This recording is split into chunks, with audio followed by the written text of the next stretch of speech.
La peur, la terreur, le manque de quiétude planent désormais sur les mondes syndical et de la société civile suite aux nombreuses menaces enregistrées.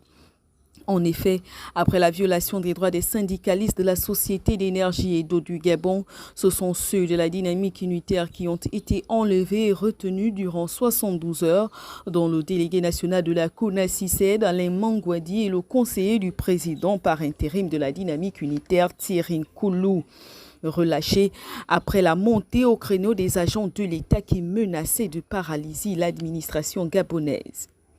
Emmanuel Mvimba, vice-président de l'US Public International, est également dans le viseur de ses ennemis de la République, victime 2 fois de suite aux manœuvres d'intimidation.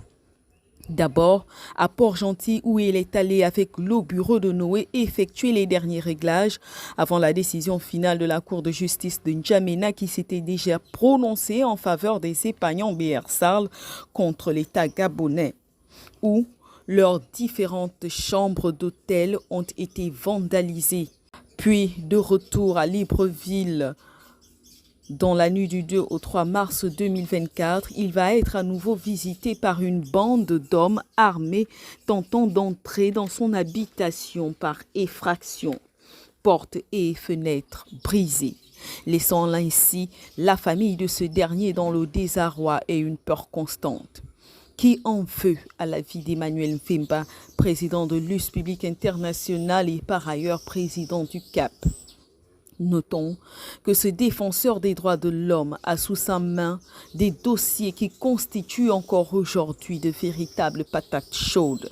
D'abord celui qui oppose la Poste SA aux habitants du Bic-et-les-Rails, puis des demandeurs de logement des cités Atlantique et Bacor, dont la Société nationale immobilière est querellée. Des dossiers qui, à leur aboutissement, pourraient coûter des centaines de millions, voire de milliards de francs CFA aux entités querellées. Enfin, le dossier qui coûtera à l'État 32 milliards de francs CFA et 17 milliards de dommages et intérêts. La communication du CAP a donc, face à ces menaces, fait un communiqué pour tenir informée la communauté nationale et internationale qui se cache derrière ces actes de barbarie qui visent à museler et à intimider les partenaires sociaux. Toutefois, Emmanuel Mvimba dit ne ménager aucun effort pour défendre et soutenir ses compatriotes.